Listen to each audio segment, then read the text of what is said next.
ತಿಂಗಳ ಬಳಿಕ ದರ್ಶನ್ಗೆ ಜಾಮೀನು ಸಿಕ್ತು. ದರ್ಶನ್ ಜೈಲು ಪಾಲಾದ ದಿನದಿಂದಲೂ ಕೂಡ ಅವರ ಅಭಿಮಾನಿಗಳಿಗೇನು ಅಲ್ಲಿಗೆ ಹೋಗೋದೇನು ಯಾವ ರೀತಿಯಲ್ಲಿ ವರ್ತಿಸ್ತಾ ಇದ್ರು ಗಮನಿಸಿದ್ವಿ. ಈಗ ಅವರಿಗೆ ಬೇಲ್ ಸಿಕ್ಕಿದ ಮೇಲೆ ಸಹಜವಾದ ಸಂಭ್ರಮ ಆಗಿದೆ. ಬಿಜಿಎಸ್ ಆಸ್ಪತ್ರೆಯ ಮುಂದೆಯೇ ಅಭಿಮಾನಿಗಳ ಸಂಭ್ರಮ. ದರ್ಶನ್ ಫೋಟೋಗೆ ಪೂಜೆ ಮಾಡಿ ಹಾಲಿನ ಅಭಿಷೇಕವನ್ನ ಮಾಡ್ತಾ ಇದ್ದಾರೆ. ಸಿಹಿ ಹಂಚಿ ಸಂಭ್ರಮಾಚರಣೆ ಮಾಡ್ತಾ ಇದ್ದಾರೆ ಅಭಿಮಾನಿಗಳು. 6 ತಿಂಗಳ ಬಳಿಕ ದರ್ಶನ್ಗೆ ರೆಗ್ಯುಲರ್ ಬೇಲ್ ಸಿಕ್ಕಂತ ಹಿನ್ನೆಲೆಯಲ್ಲಿ ಅಭಿಮಾನಿಗಳ ಸಂಭ್ರಮ ಇದೆ.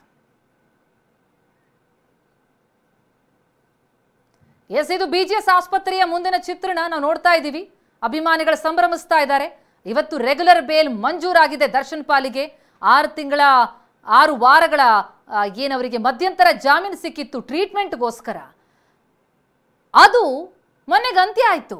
ಆದರೆ ಈಗ ರೆಗ್ಯುಲರ್ ಬೇಲ್ ಸಿಕ್ಕಿರೋದ್ರಿಂದ ಅವರು ಈಗ ಹೊರಗೆ ಇರಬಹುದು, ಸ್ವತಂತ್ರವಾಗಿದ್ದಾರೆ.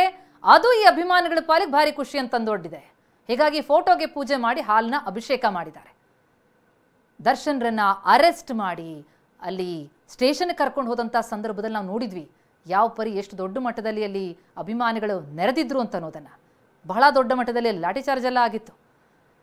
ಜೊತೆಗೆ ಆ ಅಭಿಮಾನಿಗಳ ನಡೆ ಕೂಡ ಎಲ್ಲೋ ದರ್ಶನ್ಗೆ ಮುಳುವಾಗುತ್ತಾ ಅನ್ನೋದ್ರ ಬಗ್ಗೆ ಕೂಡ ಬಹಳ ಚರ್ಚೆಗಳು ಕೂಡ ಆಗ್ತಾ ಇತ್ತು. ಅದೆಲ್ಲ ಆಗಿ ಈಗ 6 ತಿಂಗಳಾಗಿದೆ. ಈಗ ಹೊರಬಂದಿದ್ದಾರೆ, ಸಿಹಿ ಹಂಚಿ ಸಂಭ್ರಮಾಚರಣೆ ಮಾಡ್ತಿದ್ದಾರೆ, ಫೋಟೋಗೆ ಹಾಲಿನ ಅಭಿಷೇಕ ಮಾಡ್ತಿದ್ದಾರೆ.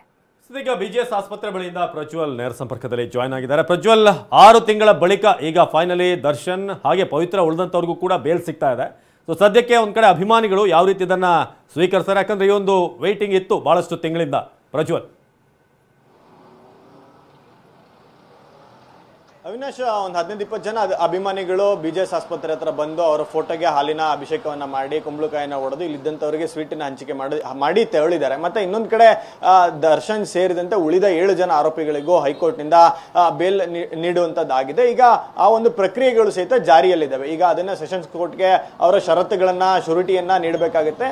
ಅಲ್ಲಿಂದ ಆರ್ಡರ್ ಕಾಪಿಯನ್ನ ತೆಗೆದುಕೊಂಡು ಹೋಗಿ ನಂತರದಲ್ಲಿ ಅವರವರು ಎಲ್ಲೆಲ್ಲಿ ಯಾವ್ಯಾವ ಜೈಲಿನಲ್ಲಿದ್ದಾರೆ, ಈಗ ಕೆಲವರು ಬೆಳಗಾವಿಯಲ್ಲಿದ್ದಾರೆ, ಕೆಲವರು ಬೆಂಗಳೂರಿನ ಪರಪ್ನಗರದಲ್ಲಿದ್ದಾರೆ. ಹೀಗಾಗಿ ಯಾರ್ಯಾರು ಯಾವ್ಯಾವ ಜೈಲಿನಲ್ಲಿದ್ದಾರೆ ಅಲ್ಲಿಂದ ಅವ್ರನ್ನ ಬಿಡಿಸ್ಕೊಂಡು ಬರುವಂತ ಕೆಲಸವನ್ನ ಅವರ ಪರ ವಕೀಲರು ಮತ್ತೆ ಅವರ ಕುಟುಂಬಸ್ಥರು ಮಾಡಬೇಕಾಗುತ್ತೆ. ಮತ್ತೆ ಇನ್ನೊಂದು ಕಡೆ ದರ್ಶನ್ ಈಗಾಗಲೇ ಇಂಟ್ರಿಮ್ ಬೇಲ್ ಅನ್ನ ಪಡೆದು ಆರೋಗ್ಯ ಒಂದು ಕಾರಣವನ್ನ ನೀಡಿ ಇಂಟ್ರಿಮ್ ಬೇಲ್ ಅನ್ನ 6 ವಾರಗಳ ಕಾಲ ಏನ್ ಪಡ್ಕೊಂಡಿದ್ರು ಅದರಂತೆ ಟ್ರೀಟ್ಮೆಂಟ್ ಅನ್ನ ಪಡ್ಕೊಳ್ಳಿಕ್ಕೋಸ್ಕರ ಅವರು ಬೆಂಗಳೂರಿನ ಬಿಜಿಎಸ್ ಆಸ್ಪತ್ರೆಯಲ್ಲಿ ಈಗಾಗಲೇ ಚಿಕಿತ್ಸೆಯನ್ನ ಪಡ್ಕೊಳ್ತಾ ಇದ್ದಾರೆ.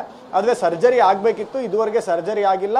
ಈಗ ನ್ಯಾಯಾಲಯಕ್ಕೆ ಅವರು ಸರ್ಜರಿ ಮಾಡಿಸ್ಕೋಬೇಕೋ ಬೇಡವೋ ಅನ್ನೋದ್ರ ಬಗ್ಗೆ ಹೆಚ್ಚಿನ ಮಾಹಿತಿಯನ್ನ ನೀಡುವ ಅವಶ್ಯಕತೆಗಳು ಸಹಿತ ತೀರಾ ಕಡಿಮೆ. ಯಾಕಂದ್ರೆ ಆ ಒಂದು ಮೆಡಿಕಲ್ ರೀಸನ್ ಅನ್ನ ಕೊಟ್ಟು ಏನ್ ಇಂಟ್ರಿಮ್ ತಗೊಂಡಿದ್ರು ಈಗ ಅದು ಮುಗಿದು ಹೋದ ಅಧ್ಯಾಯ. ಈಗ ಅವ್ರಿಗೆ ರೆಗ್ಯುಲರ್ ಬೇಲ್ ಆಗಿರೋದ್ರಿಂದ ಹೀಗಾಗಿ ಅವರು ಸ್ವತಂತ್ರವಾದಂತ ವ್ಯಕ್ತಿಯಾಗಿದ್ದಾರೆ. ಆದ್ರೆ ಇವತ್ತು ನ್ಯಾಯಾಲಯ ನೀಡಿರುವಂತಹ ಆರ್ಡರ್ ಕಾಪಿ ಏನಿದೆ ಅದ್ರ ಶುರಿಟಿಗಳನ್ನ ಪ್ರಕ್ರಿಯೆಗಳನ್ನ ಪೂರ್ಣಗೊಳಿಸಿ ಆ ಆರ್ಡರ್ ಕಾಪಿ ದರ್ಶನ್ ಅವರು ಜೈಲಿನಲ್ಲಿ ಇದ್ದಂತ ಬಳ್ಳಾರಿಯ ಜೈಲಿಗೆ ಸಲ್ಲಿಸಬೇಕಾಗುತ್ತೆ. ಅದಾದ್ಮೇಲೆ ಅವರು ಕಂಪ್ಲೀಟ್ಲಿ ಫ್ರೀ ಅಂತ ಹೇಳಿ ಹೇಳ್ಬೋದು. ಸದ್ಯಕ್ಕೆ ಈಗ ಅವರು ಬೆಂಗಳೂರಿನ ಬಿಜಿಎಸ್ ಆಸ್ಪತ್ರೆಯಲ್ಲಿ ಚಿಕಿತ್ಸೆಯನ್ನ ಪಡ್ಕೊಳ್ತಿದ್ದಾರೆ ಒಂದ್ ಕಡೆ. ಮತ್ತೆ ಇನ್ನೊಂದ್ ಕಡೆ ಪೊಲೀಸರು ಅಥವಾ ಸರ್ಕಾರದ ಕಡೆಯಿಂದ ಸುಪ್ರೀಂ ಕೋರ್ಟ್ಗೆ ಮೇಲ್ಮನವಿ ಹೋಗುವಂತ ಸಾಧ್ಯತೆಗಳು ಇದಾವೆ. ಯಾವ ಗ್ರೌಂಡ್ಸ್ ಗಳ ಮೇಲೆ ಇಲ್ಲಿ ಬೇಲ್ ಆಗಿದೆ ಅದಕ್ಕೆ ಕೌಂಟರ್ನ ಮಾಡಿಕೊಂಡು ಸುಪ್ರೀಂ ಕೋರ್ಟ್ಗೆ ಹೋಗುವಂತ ಚಾನ್ಸಸ್ಗಳು ಸಹಿತ ಇದಾವೆ. ಇದೆಲ್ಲವೂ ಸದ್ಯಕ್ಕೆ ಇರುವಂತ ಪರಿಸ್ಥಿತಿಗಳು. ಅವಿನಾಶ್, ಧನ್ಯವಾದ ಪ್ರಜ್ವಲ್ ಮಾಹಿತಿಗಾಗಿ. ಬಿಜಿಎಸ್ ಬಳಿಯಿಂದ ಪ್ರಜ್ವಲ್ ಮಾಹಿತಿಯನ್ನು ನೀಡ್ತಾ ಇದ್ರು. ಈಗಾಗಲೇ ಕೋರ್ಟ್ನ ಕಾಪಿ ಒಂದು ಬರಬೇಕಾಗಿದೆ, ಆಮೇಲೆ ಅಲ್ಲಿಂದ ಹೊರಗೆ ಬರ್ತಾರೆ ಅಂತ.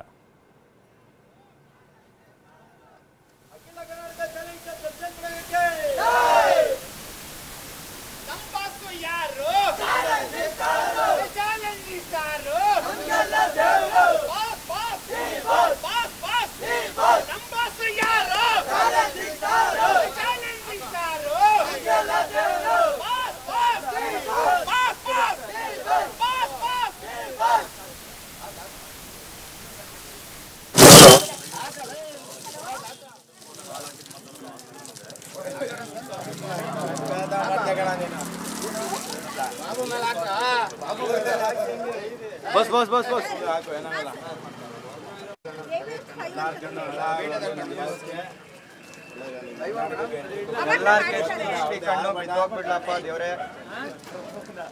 DMNG3 ಬರ್ತಿದ್ಯಾ?